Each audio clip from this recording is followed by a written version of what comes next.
Hey, everybody, it's Nate Charles, and welcome back to the Rule of Law Brief. So, today, a follower asked a direct question, and I think it was a good one. She asked, who can stop him? She was referring to Donald Trump. Who can get rid of Donald Trump at this point? Who can curb his authoritarian tendencies?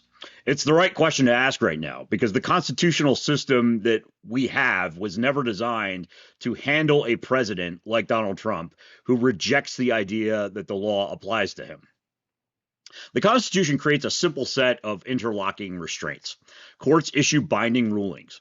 Congress controls money.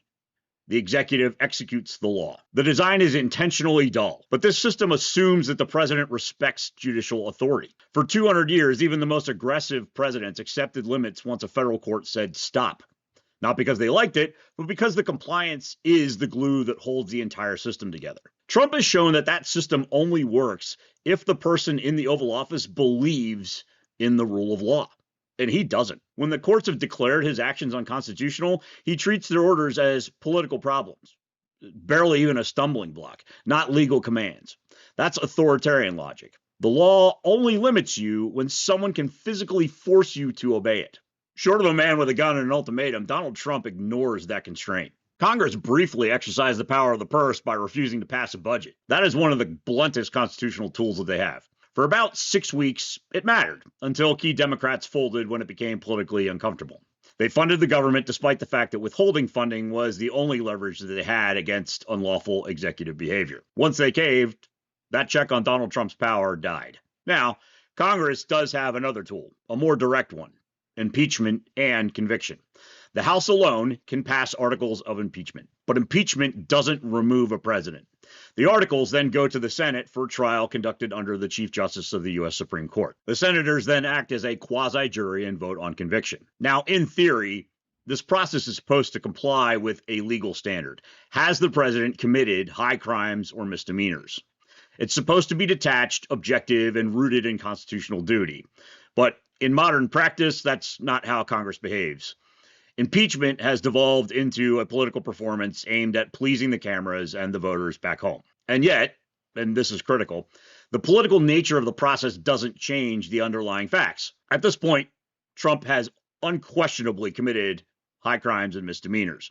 He was impeached twice in his first term, and that first term looks almost quaint compared to the open lawlessness of his second term. The severity, frequency, and brazenness of his misconduct have multiplied. And in a moment of unguarded truth, Trump spokesperson Caroline Leavitt recently said that if Republicans lose the midterms, Donald Trump will be impeached. She's probably right, but just not for the reasons that she implied. Yes, impeachment has become a political animal, but that political degeneration doesn't erase the reality that Trump has committed more than enough conduct to justify impeachment and conviction many times over. Leavitt's statement accidentally admitted something fundamental. If a non-Trump aligned Congress were elected, the constitutional machinery would finally have the will to act. Not because impeachment is weaponized, but because the president has blown straight through the legal boundaries the Constitution sets. Which brings us back to the real answer to our follower's question. Who can stop him? The courts can, but he ignores them. Congress can, but they lack the backbone to do so, and they've otherwise treated the power of the purse as political theater. So the real answer, which is very uncomfortable, is us. We can stop him. The voters. If impeachment is going to work, we need a Congress composed of people who take their oaths and their commitment to the rule of law seriously. If the power of the purse is going to function, we need representatives who won't fold the moment that cable news turns against them. And this isn't just a federal issue. State legislatures draw the congressional maps that determine who ends up in Congress. If voters elect hyperpartisan, unserious state legislators, they will produce a Congress, a federal Congress, full of hyperpartisan, unserious members. The result is predictable. Constitutional tools that exist on paper but never function in practice.